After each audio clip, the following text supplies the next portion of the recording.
boa noite, internautas que estão acompanhando no nosso News TV, nas plataformas digitais do nosso site News Rondônia.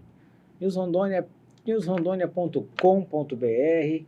Hoje de 24, terça-feira, são exatamente 18 horas e 1 minuto. O Única Talks está entrando no ar. E lembrando que o Única Talks é um oferecimento do Centro Universitário Uniúnica, localizado na rua Gonçalves Dias, número 1047, a mais nova faculdade de EAD de Porto Velho. Para quem quer conhecer a Uniúnica, ela está nas páginas das redes sociais, no Instagram Uniúnica Porto Velho, você pode ir lá e conferir os cursos que estão disponíveis, cursos acessíveis, baratos e de acessibilidade a todos. Hoje eu tenho a honra de receber no nosso programa para a gente conversar um pouquinho de direito, conversar um pouquinho de saúde, e eu tenho a honra de receber o doutor Edenir Sebastião Albuquerque, da Rosa.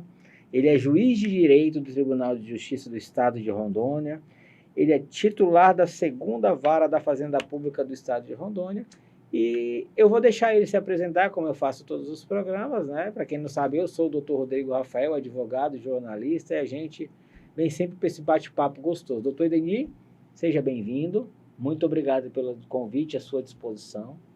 Quero aqui agradecer e deixar a minha deferência a Vossa Excelência. Sinta-se à vontade, tá? A casa é sua. Pode falar, igual o Arley. O Arley vem aqui, ele fala 40 minutos seguidos. Se eu quiser também, sinta-se à vontade. Não se acanhe, E eu digo sempre para todos, O programa, a gente tenta aproximar o Poder Judiciário e o trabalho do Poder Judiciário junto à sociedade, uma vez que muitos não têm esse conhecimento, do que o Judiciário faz. O Judiciário não apenas está ali julgando processos, mas ele tem um trabalho extratribunal, Como o doutor Isaías esteve aqui e disse que o Poder Judiciário, o desembargador Isaías esteve aqui, e ele não é um desembargador de gabinete. Além dele trabalhar no seu gabinete, ele faz serviço extras fora, levando aí projetos para a comunidade. Eu gostaria que a gente levasse esse papo numa boa. Eu gostaria que o senhor se apresentasse, falasse quem o senhor é, de onde é, como entrou na magistratura, qual foi a sua carreira, quantos anos o senhor tem, se quiser falar, Mulher tem isso, A gente não tem, Mulher tem isso. Mas fique à vontade, pode se apresentar.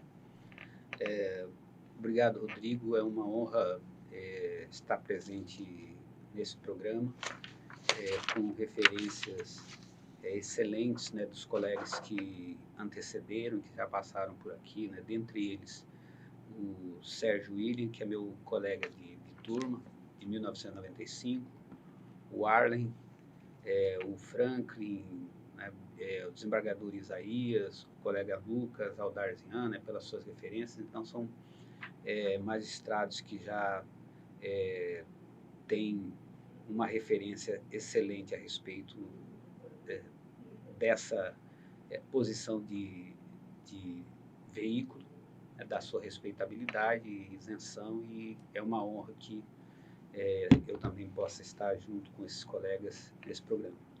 Eu sou de Mato Grosso, nascido em uma cidade do interior de Mato Grosso, Barão de Melgaço, e fui na infância para Cuiabá, e de família humilde, e comecei a trabalhar com 12 anos em empresa privada, e até 1992, na iniciativa privada. Depois eu fiz um concurso para a Justiça Federal de Mato Grosso, passei na Justiça Federal de Mato Grosso, fiz um concurso para a Justiça do Estado de Rondônia, vim para cá sem conhecer o Estado, e aqui estou desde 1995, então na minha turma já temos mais de 30 anos de serviço da magistratura. Aqui tenho ainda 2 filhas, um filho lamentavelmente perdi um acidente, e esse estado aqui é a minha terra. Então a diferença do estado de Rondônia na minha vida e na magistratura, é que a magistratura do Estado de Rondônia, assim como o Estado de Rondônia, é um Estado muito novo, né? Foi possível e é possível uma construção desse Estado a partir de pessoas que respeitem a, a, a raiz desse Estado, né? E que também consiga fazer com que as instituições elas cresçam ou elas se estabeleçam em um padrão ético, em um padrão de respeitabilidade. O nosso Tribunal de Justiça tem essa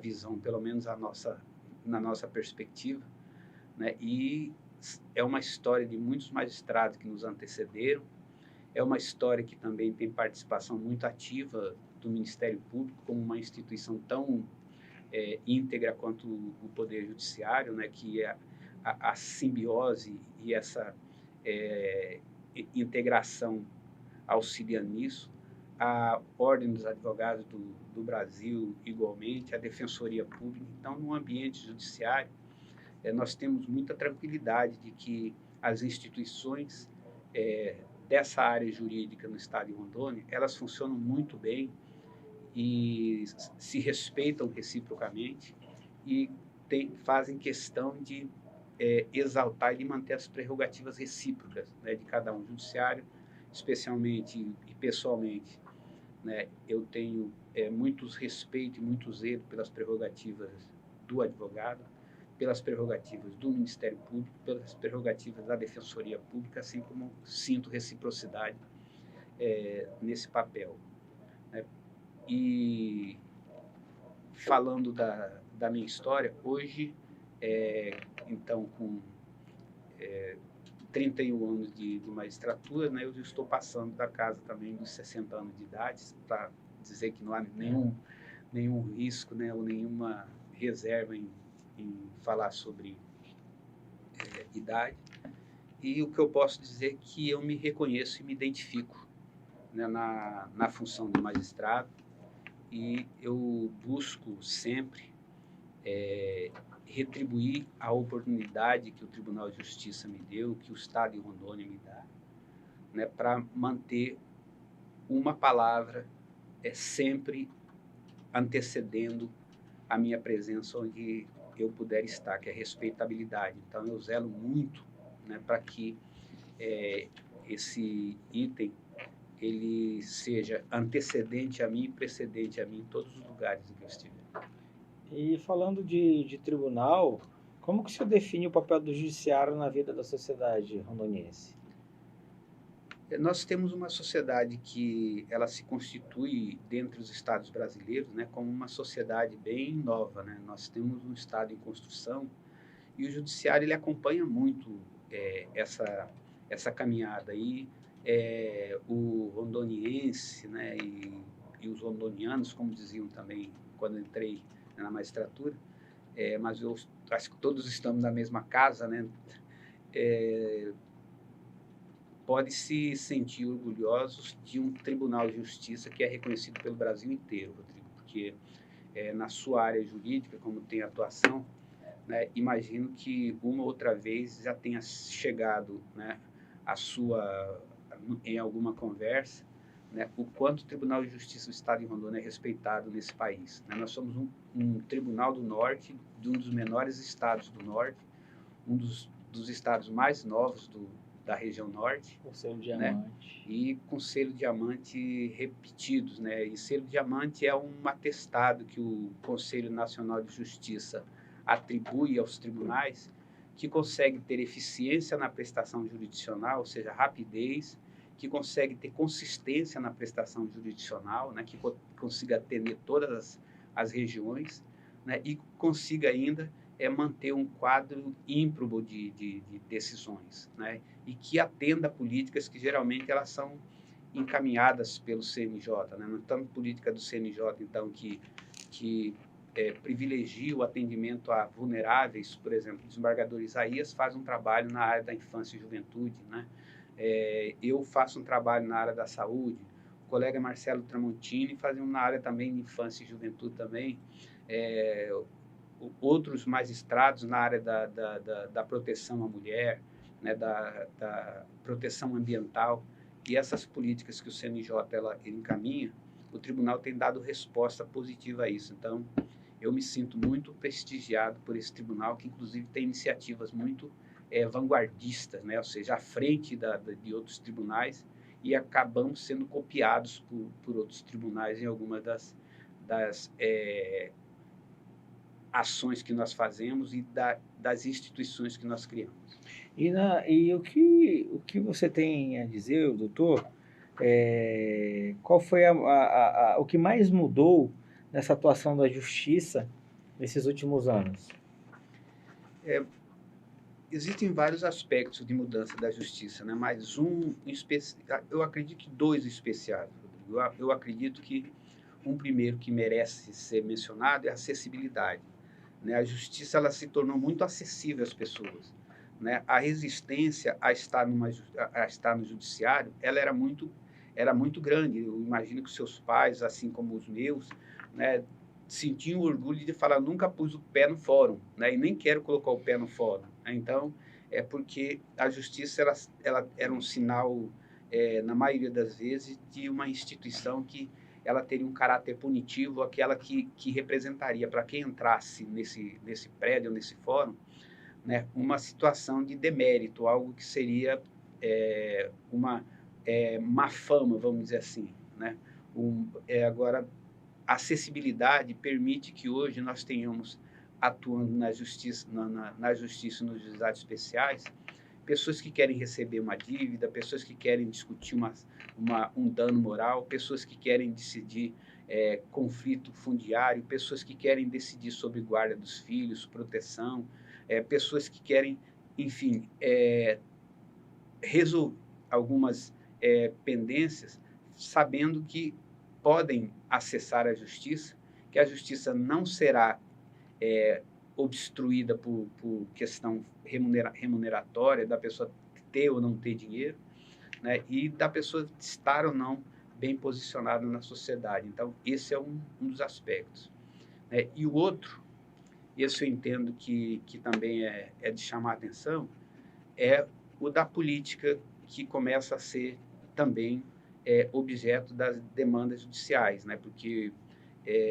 classicamente, as ações judiciais envolviam interesse privado, interesse de uma pessoa contra a outra, a minha dívida, minha casa, né? Uma ação criminosa que foi praticada, né? A guarda de filhos, alguma coisa que envolvia geralmente o conflito entre pessoas, entre particulares, né? E o bem jurídico, que a gente chama, né? Ou seja, aquilo que estava em disputa, objeto de disputa, era um objeto que era bem simples, que era possível, né, de você identificar o que você estava pedindo, né, e o que o juiz teria que te dar nesse pedido, mesmo tratando-se de relação de consumo. Hoje não, hoje nós temos demanda de políticas públicas. Então, as pessoas querem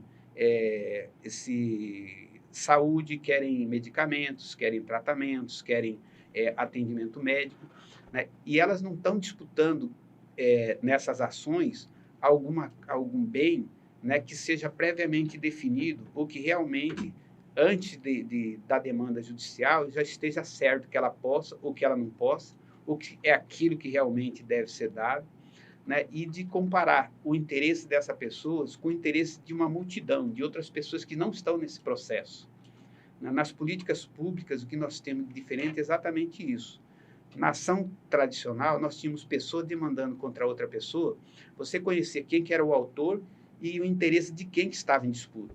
Hoje, nas políticas públicas, você não tem necessariamente como definir quem está interessado naquele mesmo bem que você está disputando, né? Então, se você quer um atendimento médico, quer fazer uma cirurgia, né, se existir uma fila de cirurgia, você não está demandando só contra o Estado, né? Você está demandando em relação ao interesse de pessoa que está para ser operado, né, e que pode ser impedido ou obstruída essa ação, né, por uma decisão judicial. Então, a política pública ela traz para o judiciário, né, uma nova dimensão de demanda, né, e que impõe que o juiz, né, que a estrutura do Poder Judiciário esteja preparada para conhecer e para apreciar essa demanda nessa nova dimensão política que é o do coletivo, né, e do indeterminado. Entendi. E existem, óbvio que existe. Quais são esses maiores desafios enfrentados pelo Judiciário Estadual? O Judiciário Estadual ele tem vários desafios. Na verdade, nós queremos sempre dar uma resposta mais rápida ainda do que nós já damos. Nós já temos, como mencionei, Rodrigo, o prêmio Diamante. Significa que nós somos um tribunal célere, um tribunal que dá resposta.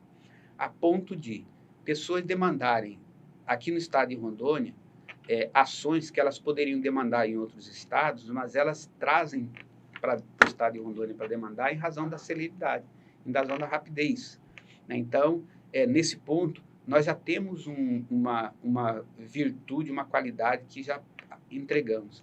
Mas, com o aumento dessas demandas, nós sempre temos que trabalhar para não perder a qualidade, para não deixar destruir essa conquista que a gente teve. Isso é sempre um esforço muito maior. Manter é maior, às vezes, que conquistar.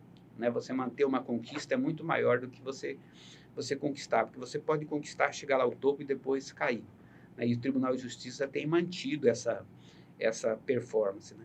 E o que nós temos assim de outra dificuldade aí de cunho material, que não é da nossa estrutura, né? É a necessidade de fazer com que o Estado de Rondônia seja assistido pela Justiça em todos os lugares, né? E pelo maior número de magistrados possíveis e com a maior qualificação de magistrados possível.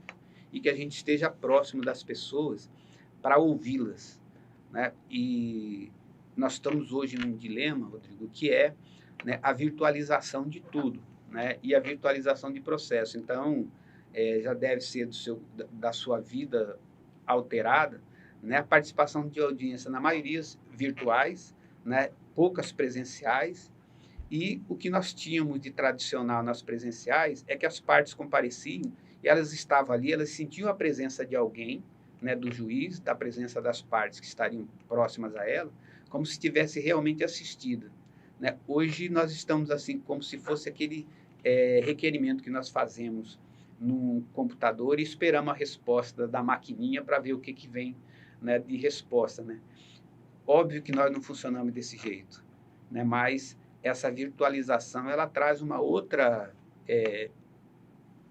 vamos dizer assim, forma, um outro modelo de jurisdição, né, que parece que está afastado. Nós garantimos que não estamos afastados, né, mas pessoalmente eu ainda gosto bastante das audiências presenciais. Ah, é?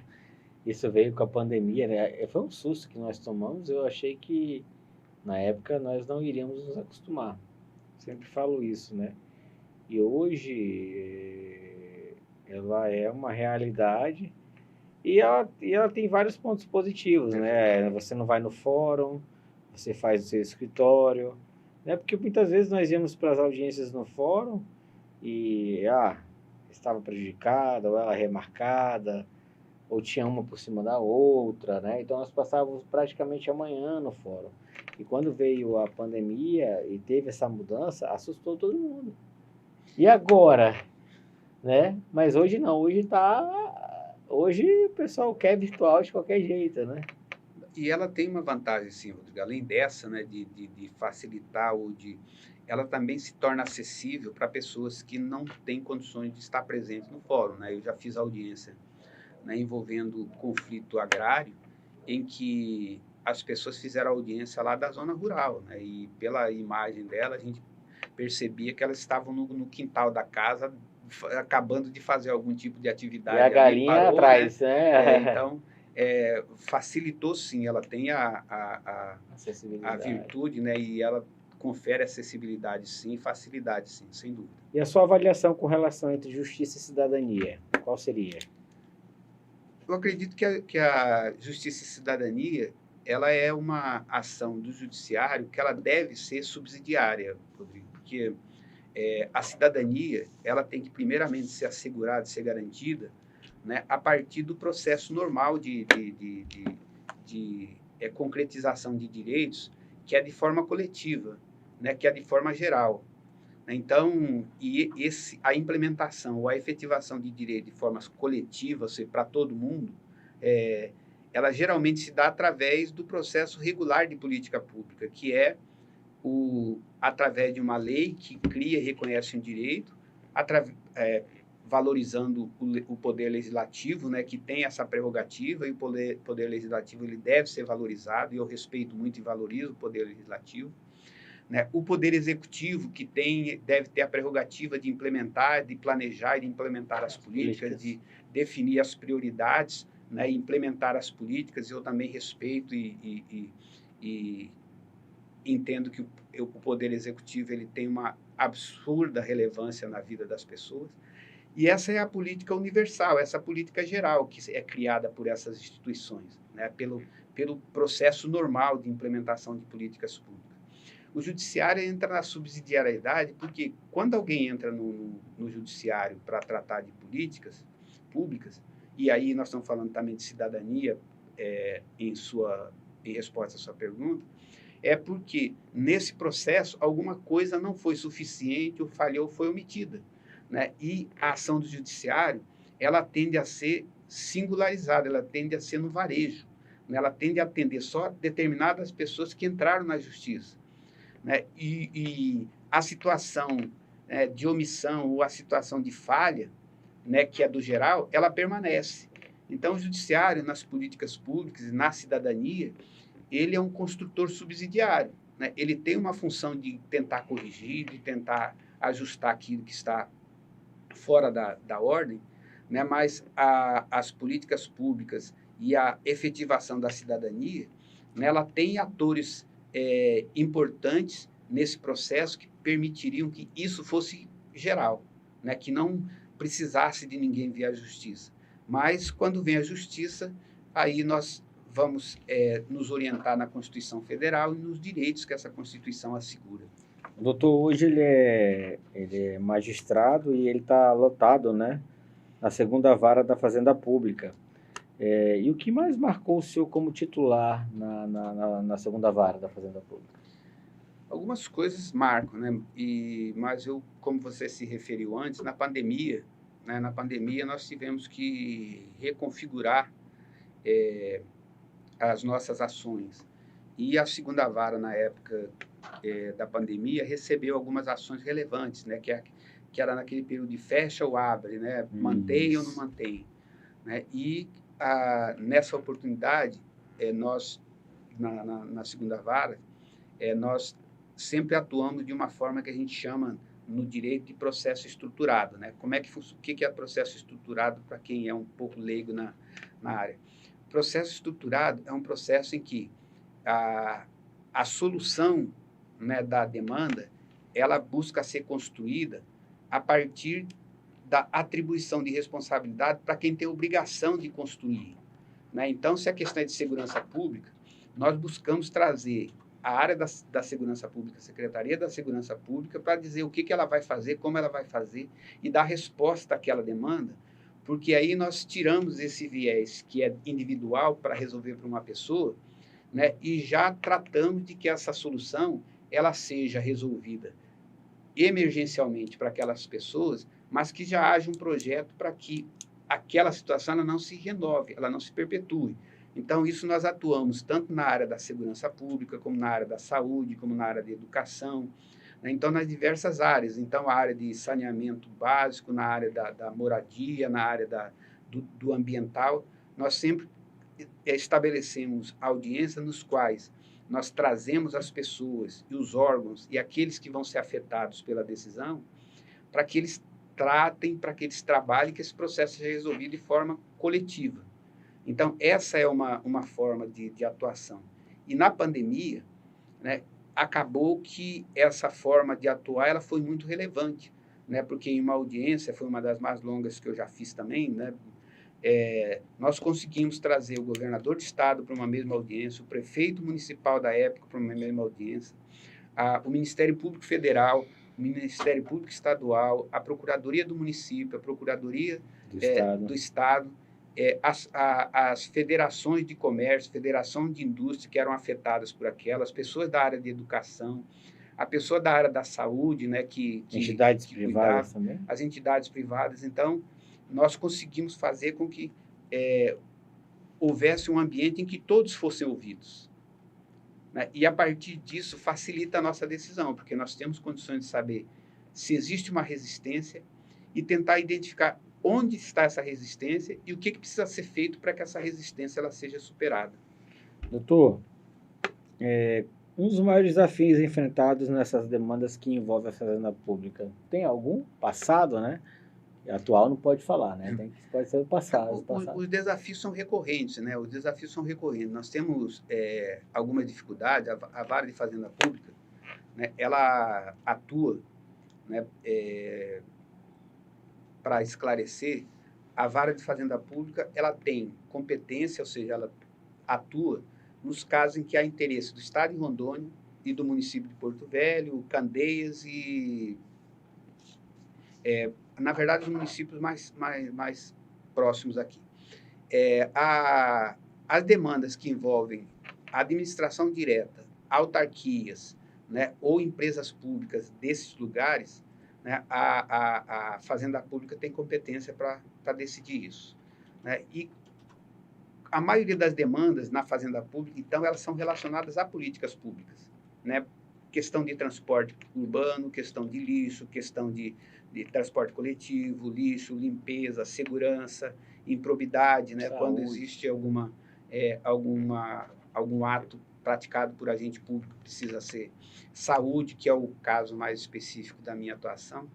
E o que nós sentimos, Rodrigo, é que existe um ambiente normativo, existe assim, o direito, né, para quem é administrador, traz uma certa dificuldade, né, porque quem é administrador, ele está vinculado àquilo que a gente chama o princípio da legalidade. Ele não pode fazer nada que a lei não permita, né, ou nada que a lei não autorize, né? Então, se o administrador, seja da Secretaria de Saúde, seja da Secretaria de Segurança Pública, ele tem alguma política para fazer, ele vai ter o recurso que foi destinado para ele naquele exercício, né, e para os lugares que a lei autoriza que ele aplique aquele recurso.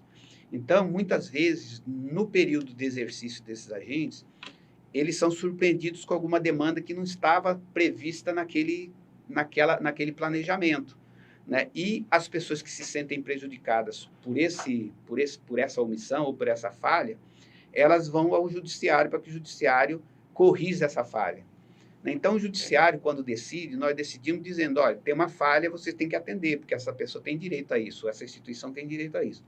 Só que quando chega no administrador, ele acaba tendo dificuldade de cumprir isso, né, porque ele vai ter que encontrar uma forma, né, de fazer com que aquele planejamento que não previa essa prestação, ela dê conta dessa prestação, né? Então, nós nos deparamos muito com situações como essas, né? E aí, a solução para isso e a demanda para isso, ela geralmente consegue ser resolvida nessa situação que eu lhe disse, né, do processo estruturado, que a gente chama os responsáveis pela área, né, e verifica se não é possível o total do pedido, o que é possível, como é possível e quando é possível. E falando também em Comitê de Saúde, o senhor é o coordenador do Comitê Estadual Judiciário, né? Desde 2010, se eu estiver enganado, é isso mesmo? Quais foram os avanços que o senhor destacaria de lá para cá? Então, o Comitê de Saúde é criado pelo Conselho Nacional de Justiça, cada estado tem um comitê, né? E em cada estado, esse comitê funciona com as pessoas que estão envolvidas nessa política. Então, no comitê aqui tem representação da Ordem dos Advogados do Brasil, do Ministério Público, da Justiça Federal, da Secretaria Municipal de Saúde, da Secretaria Estadual de Saúde, da Defensoria Pública. Conselho Estadual de Saúde. Conselho Estadual de Saúde. Qual é a função desse comitê? A função desse comitê é fazer com que o juiz, que geralmente esperava o processo, né, no gabinete, que ele discuta que tipo de demanda está sendo recorrente, ou seja, que tipo de pedido está sendo muito frequente na justiça, para que converse com aqueles que sejam responsáveis para isso e que haja uma política para resolver isso. Então, nós temos situações em que havia uma fila muito grande, né, de cirurgia, né, vitrectomia, por exemplo, cirurgia dos olhos, né? Tem muita demanda desse tipo de cirurgia. Secretário, como é que a gente pode fazer para resolver isso? vai contratar pessoas para resolver isso, vai contratar um serviço para resolver isso. Então, o comitê ele trabalha intermediando É ações como se do plano fosse um geral. órgão mediador, Isso, conciliador? É isso. isso, né? É. Tá certo. Eu fiz parte do comitê, pelo Sim. conselho, né, pela cadeira da OAB, eu fiz parte do seu comitê, eu era suplente do Dr. Robson, que era o representante do CREMER, e foi uma experiência muito boa. Na sua concepção, a judicialização da saúde, ela é um problema ou uma solução? Eu não diria nem que problema nem solução, porque qualquer das duas respostas, talvez de forma genérica, né, ela não tomaria a situação com a relativização que ela deve ser. Primeiro que é problema no sentido de que o Poder Judiciário, quando interfere na política pública, ele acaba obrigando o gestor a utilizar recursos, utilizar seu esforço para atender aquela demanda que está judicializada e pode pôr em risco, ele pode acabar tendo que optar por uma outra que estava na programação, né? Porque, como eu disse, né, se o recurso que ele recebe para fazer a política naquele ano é de 100 milhões ou de 10 milhões, né, ele já, no começo do exercício, ele já disse para onde é que ia gastar todos esses 10 milhões. Né? Se no curso desse exercício se aparece uma demanda de 1 milhão, que é proposta pela Justiça, e diz você tem que implementar essa política, evidentemente que esse 1 milhão ele vai ter que sair de algum lugar. Então, isso acaba sendo um problema para aqueles que seriam favorecidos com aquela política, né? E para o serviço do gestor. Então, nós teremos um problema nesse ponto, né? De que ele pode interferir negativamente na organização e no planejamento da política pública. Mas o positivo é que, naqueles casos em que não foi priorizado determinado tipo de ação, né, e que ficou órfão, que ficou omissa determinada atividade que é necessária e que é vital para um grupo de pessoas, né, o judiciário ele atua no sentido positivo. Primeiro que ele resolve, né, aquela situação que é emergencial, né, determinando que aquilo tenha uma solução no sentido do direito ser reconhecido e efetivado. E depois, porque ele sinaliza também para a própria administração que, dentre as prioridades que foi adotada no exercício, aquela era uma prioridade que teria que ser também considerada. Né? E no próximo exercício, certamente ele já vai considerar, né, essa possibilidade de que naquela área, né, existe uma demanda que ele precisa se precaver e que ele precisa se preparar para ela. Doutor Denis, eu vou deixar o senhor tomar um pouquinho de água. E mostra o mimo que o senhor ganhou, com a sua foto ali, ganhou uma caneca. Pode mostrar para o pessoal aí, ele recebeu um presente aqui do site. Agradecer ao Mauro e ao Fabiano. Ah, sim. Aqui, ó. Aqui, isso aí é sua, você pode levar para o seu gabinete. Muito obrigado. Gostaria que o senhor usasse lá, né? Os seus colegas já estão usando, que eu já estou sabendo. E a gente está aqui hoje, né? Vamos falar de Mina Linda, a água que tem o melhor pH do estado de Rondônia. Mina Linda patrocinando aí o nosso jornal eletrônico News Rondônia, bem como também o Centro Universitário Uniúnica, lá onde você encontra os cursos de agronomia, administração, engenharia, design gráfico, serviço jurídico, teologia, entre outros. Mais uma vez eu repito, Centro Universitário Uniúnica, localizado na Rua Gonçalves Dias 1047, bairro Olaria. Se tiver mais dúvidas, Instagram é Uniúnica Porto Velho. É só lembrar, Uniúnica Porto Velho. Você pode conferir no Instagram e tirar suas dúvidas. Se matricule, né? Porque educação é tudo, né, doutor? Certamente. Sem educação a gente não estaria aqui, inclusive. Não, né? Prosperamos. Eu falo sempre para todos os internautas, para todos os amigos e para todos que eu conheço, né? Doutor, dando continuidade, qual foi, outra pergunta, né? O senhor, com a sua formação acadêmica, né? Com a sua formação em direitos humanos, ela influencia em suas decisões judiciais de alguma forma? Influencia, sim. Como você disse, o estudo, né, o conhecimento, ele faz muita diferença. Né? E quanto mais nós nos dedicamos a cuidar daquilo que nós fazemos, melhorar a qualidade daquilo que fazemos, né? A tendência nossa é descobrir coisas que a gente não tinha visto até então. Né? E a formação em direitos humanos, primeiro, um curso que foi feito na Getúlio Vargas, na Fundação Getúlio Vargas há muito tempo, FGV, modificou muito a minha qualificação para atuar na Fazenda Pública. E depois a Escola da Magistratura tem um convênio com a Unir, né, que é a nossa Universidade Federal, tem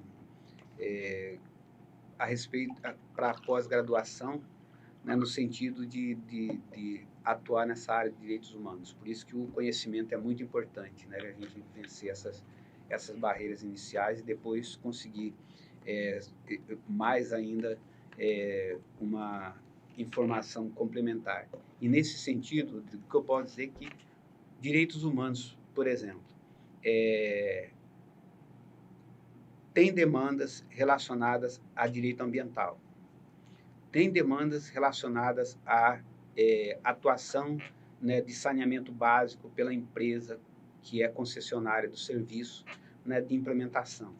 Tem demandas relacionadas a essa implementação desse serviço básico em áreas ribeirinhas, né, para contextualizar essa situação de direitos humanos. Uma visão mecânica disso, uma visão básica disso, iria entender que, olha, é necessário disponibilizar, né, saneamento básico para alguém que mora em um lugar que é cercado de água, numa dessas comunidades ribeirinhas que são ilhadas, né?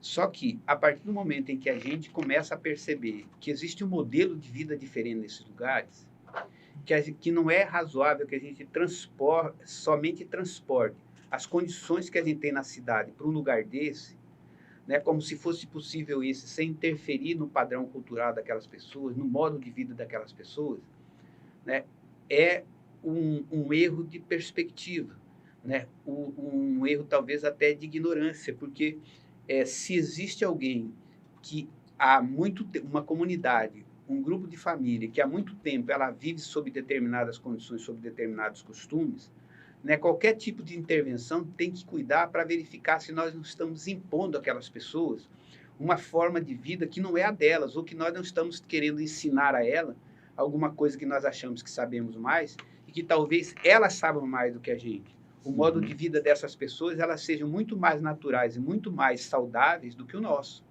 né? Porque pode existir uma tendência da gente querer só transportar, né, para determinada área ou para determinada comunidade o padrão de vida, né, que nós temos na cidade e fazer com que, na verdade, essas pessoas que são libertas acabem se tornando escravos, né, do padrão urbano de vida. Então, quando a gente trata, né, de avaliar essas questões sobre direitos humanos, é disso que me ocorre um engrandecimento que o conhecimento pode trazer, né, da gente começar a observar as coisas, observar as nossas ações e tentar identificar até onde nós podemos ir sem estar prejudicando a título de estar resolvendo uma situação, né? Aquela pessoa que vai te ensinar uma coisa que parece que vai te dar alegria, né? Mas em troco dessa alegria ela vai exigir de você um sacrifício absurdo.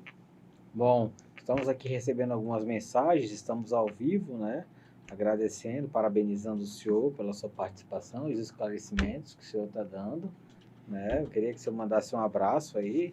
Doutor Arlen está assistindo, né? Doutor Aldazian, porque eu avisei, tá? Eu informei, mandei o link. Esses são colegas são colegas queridos, né? Muito. Tenho São certeza, praticamente irmãos, nós somos irmãos nesse Doutor Sérgio, nossa, só tá bem, viu? Doutor Arlen esteve aqui num programa há um mês atrás e o programa dele já deu 5.000 visualizações no YouTube. Mas ele é um popstar, esse Arlen. É um popstar, uma estrela, né? Estrelinha, né? Ele tá andando todo fashion agora, né? Eu vejo ele é elegante. Elegante, né? Rapaz, que coisa... Eu vou me inspirar no Arlen, porque... Pode inspirar. Doutor, o senhor passou também pelo TRE, né? Passei, sim. Né? E o que mais chamou a atenção na sua atuação dentro do TRE como juiz auxiliar, o senhor passou? Eu passei como juiz auxiliar e depois fui titular da corte do Isso. O que chamou a atenção nessas propagandas nas eleições que o senhor participou? Nessa gestão do TRE, Rodrigo, foi na gestão da última eleição presidencial para governador. Acho que foi uma das mais complexas que nós tivemos em razão dessa reconhecida polarização, em razão do advento, né, da internet, da mídia, né, das informações ou dos diálogos que começaram a circular, porque até então, né, a nossa atuação concreta era muito mais em recursos que eram recebidos indevidamente, né, valores que eram de caixa 2, essas coisas. Tem muito problema, né, doutor? Então, mas como a eleição, né, ela passou a ser financiada pelo próprio Estado, né, pelos fundos, então o que nós temos hoje é, na verdade, uma escolha de quem recebe o fundo e vai distribuindo os candidatos, né, que não precisa ser igual, né, e essa prerrogativa os partidos têm, né, de escolher para quem ele vai distribuir maior ou menor cota. Então, essa facilitou um pouco essa demanda que era muito de estar recebendo por valor sem lançar na conta. Essa diminuiu. Também diminuiu, Rodrigo, aquelas propagandas eleitorais que nós tínhamos, por exemplo, quando eu fui coordenador da fiscalização na eleição passada, anterior a essa. 2018? Anterior ainda, acho que foi 2020. 2018. Em que a nossa fiscalização era em cartazes na rua, né? Aqueles que fixavam cartazes, outdoors. Então, não estava muito em demanda as situações das mensagens, né, via mídia, via internet. Agora, na eleição em que eu estava como membro do tribunal, nós tivemos muito essa demanda.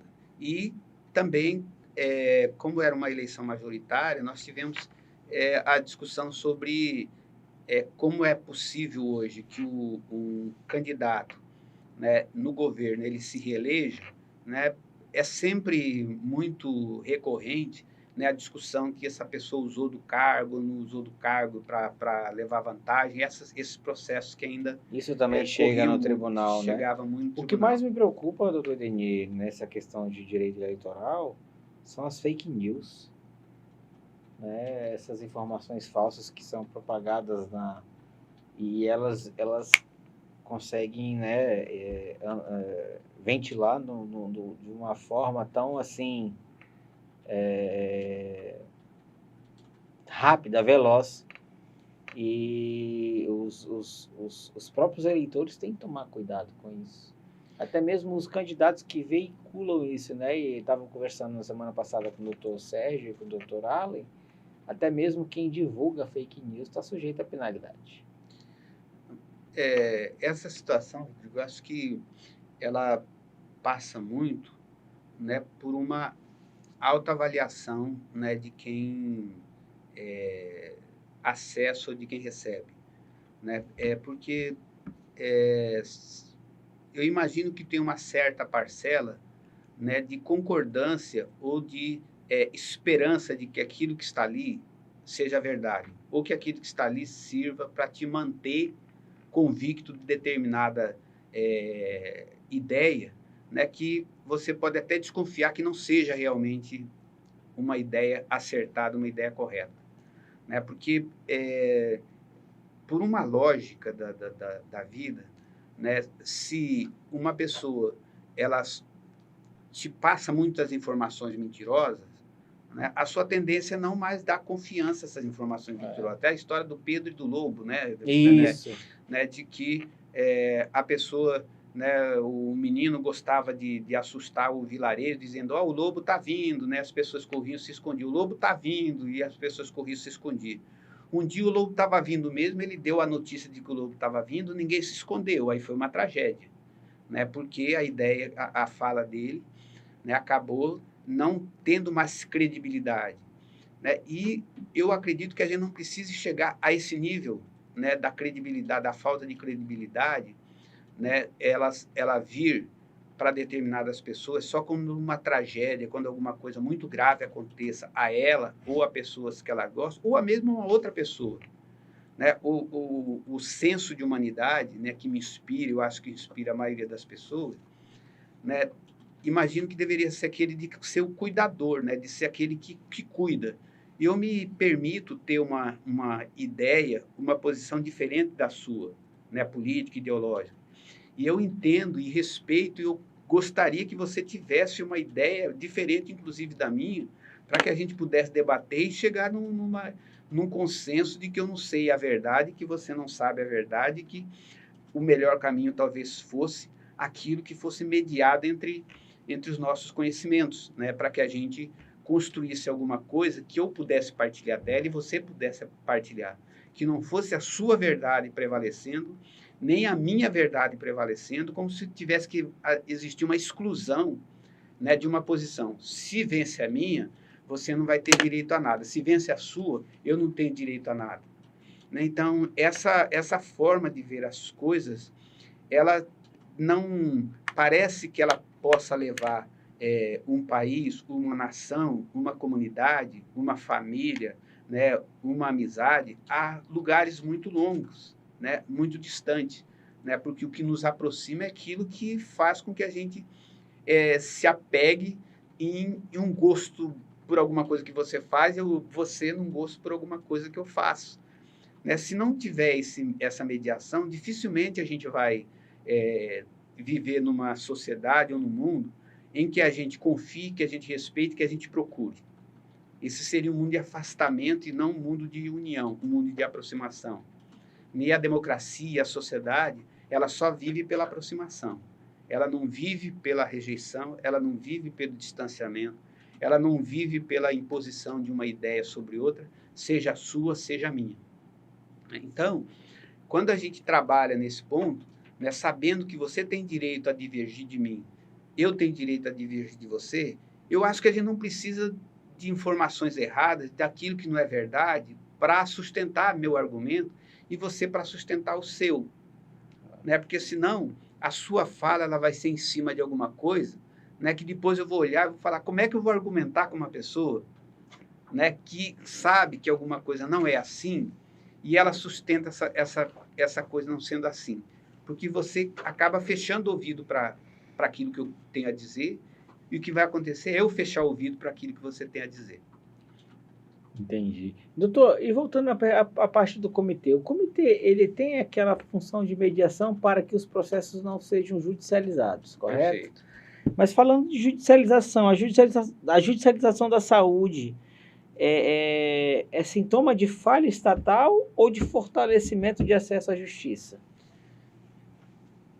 Eu acho que as duas coisas, mas num nível um pouco mais reduzido, relativizado, né? Porque eu acho que é um pouco das duas coisas.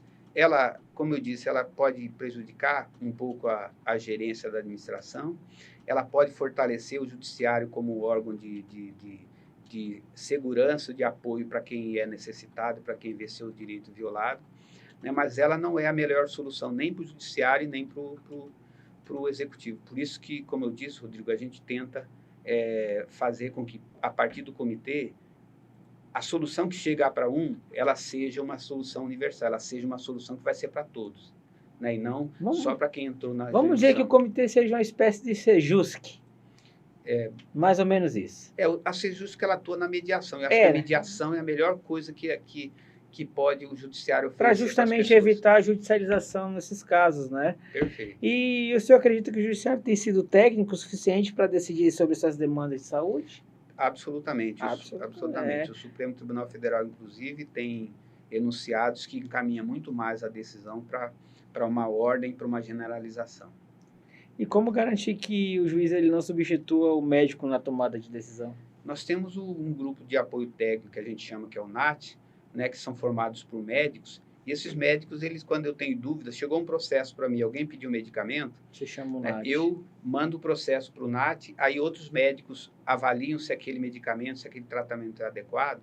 E aqui só esclarecendo, Rodrigo, ele não é um médico que desdiz o outro, né, porque ele não olha o que o médico está dizendo. Ele vai lá na literatura, né, que é nos livros, onde tem os protocolos, e olha, esse tratamento aqui, para esse mal aqui, é isso mesmo que a literatura está dizendo?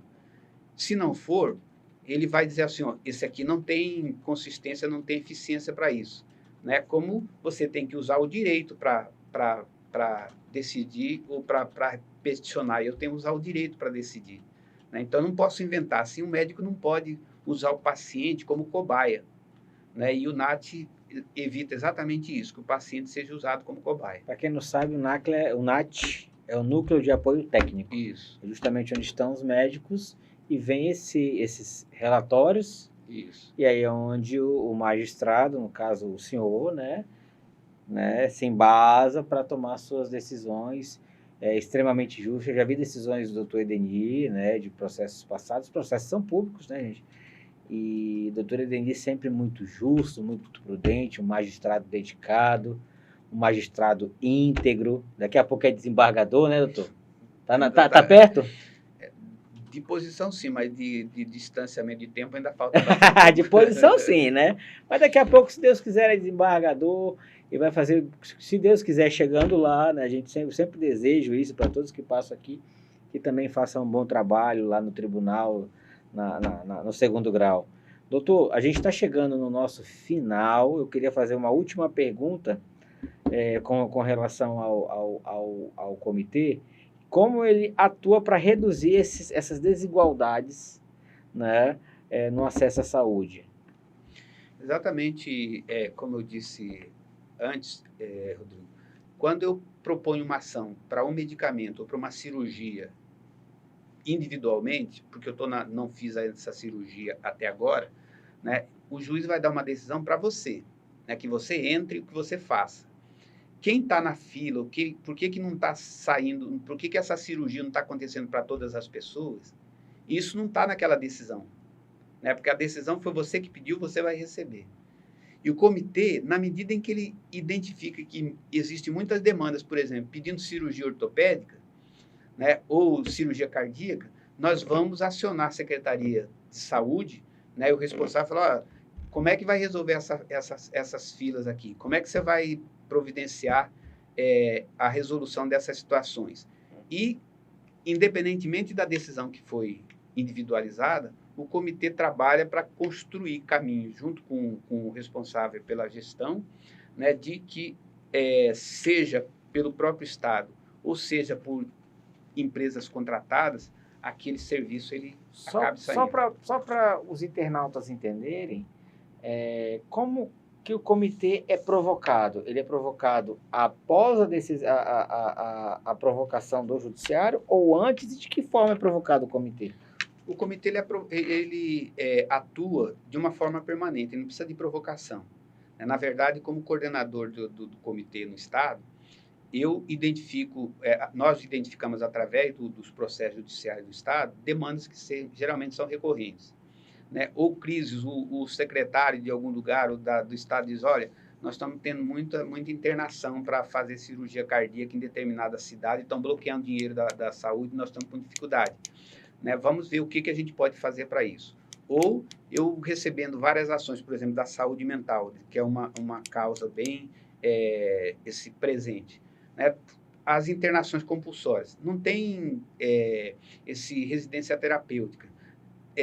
Como é que o município, como é que o Estado eles têm que se preparar para atender essas pessoas que estão na rua, por efeito de drogadição ou por um surto psicótico, alguma situação desse jeito? Como é que o Estado responde a isso? Então, nós conseguimos mapear ou identificar essas demandas e tentamos resolver de uma forma que a política pública ela atenda a todos, sem provocação. E é periódica, inclusive, a reunião. Doutor, então, olha, eu tenho uma tonelada de perguntas para o senhor aqui. A gente já ultrapassou o tempo. Eu gostaria de saber se o senhor tem disponibilidade de voltar depois, de acordo com a sua agenda, óbvio, eu sei que é apertado, né? Parabéns pela sua atuação. As suas decisões são justas, né? Porque o magistrado ele tem que ser imparcial, né? Não tem lado, né? O magistrado ele não tem lado, e ele está ali para analisar o processo, analisar as provas, analisar tudo e tomar aquela decisão justa para que, de forma técnica, chegue a uma sentença. Alguém vai ganhar ou vai perder, não tem jeito, né? Na justiça sempre alguém vai ganhar ou vai perder. E as suas decisões são perfeitas, justas. Eu gostaria de parabenizar o senhor pela sua atuação no tribunal, né? O senhor é digno de todos os comentários positivos e gostaria de que o senhor voltasse num outro momento para a gente esgotar esse monte de perguntas que eu tenho aqui, né? Agradecer aos internautas. Tenho certeza que o senhor aí trouxe um conhecimento vasto. Nós falamos de direito eleitoral, nós falamos de comitê de saúde, nós falamos de judicialização. Hoje o senhor está à frente dessa pasta na vara da Fazenda Pública, tratando de saúde. O senhor não sei se eu posso chamar de especialista em saúde. É quase um médico, não posso falar isso? Não chega tanto. Não chega tanto, né? Mas que o senhor tem conhecimento vasto na área. E eu já conheci o doutor Edenir de vista, né? Porque eu fiz parte do comitê representando o conselho. E sempre com esse espírito, essa energia boa, essa pessoa tranquila, resolvendo, apaziguador. Então, doutor, obrigado mais uma vez. Nós passamos até do limite. Passamos até do limite e eu gostaria muito que o senhor tivesse uma disponibilidade para depois voltarmos e a gente continuar. Eu queria que o senhor fizesse as suas considerações finais para a população e para a gente encerrar o programa. Fique à vontade. Obrigado, Rodrigo. Primeiramente, me sinto honrado pela presença de todos que acessarem, né, esse programa, porque, evidentemente, será ou uma curiosidade ou uma deferência, né, a nós que estamos presentes e a essa rede de mídia que ganha sua respeitabilidade com esse tipo de eventos, né? Como você disse, isso é para aproximar o judiciário da população e nós tratamos de temas que buscaram fazer isso aqui, né? Então, parabéns pelo programa e muito agradecido à emissora e certamente estarei disponível, só ajustar uma agenda para que a gente possa voltar. Doutor. E a nossa posição, e aqui eu invoco os colegas que já estiveram aqui, que inclusive se manifestaram aqui, Arden, Aldarzian, Sérgio William, né, Lucas Torres, que já passaram por aqui, o desembargador Isaías, que todos nós do Poder Judiciário buscamos com muita transparência, com muita honestidade e com muito esforço responder da forma mais correta que nós conseguimos todas as demandas que chegam até nós. Nós buscamos manter uma integridade, uma honestidade, que é aquilo que a gente pode levar de maior, né? Porque uma estrutura ela pode se desmoronar, né? Mas se as pessoas corretas, se as pessoas perseverarem no seu destino, né, de fazer aquilo que estão responsáveis a fazer, né, a gente reconstrói de novo. Hoje nós temos um tribunal que é de excelência, né, e nós integramos esse tribunal de excelência, né, e nós estamos à disposição da população, né, na jurisdição, e a nossa resposta vai ser sempre a mais correta possível. Nosso compromisso moral é com a melhor resposta que seja possível dar e que atenda, né, com a maior justiça possível, né, as demandas que chegam até nós. Muito bom, doutor. Muito obrigado. Estamos chegando ao fim de mais um Única Talks, hoje com o doutor Edenir, titular da 2ª Vara da Fazenda Pública, né? Estamos chegando ao fim do nosso programa.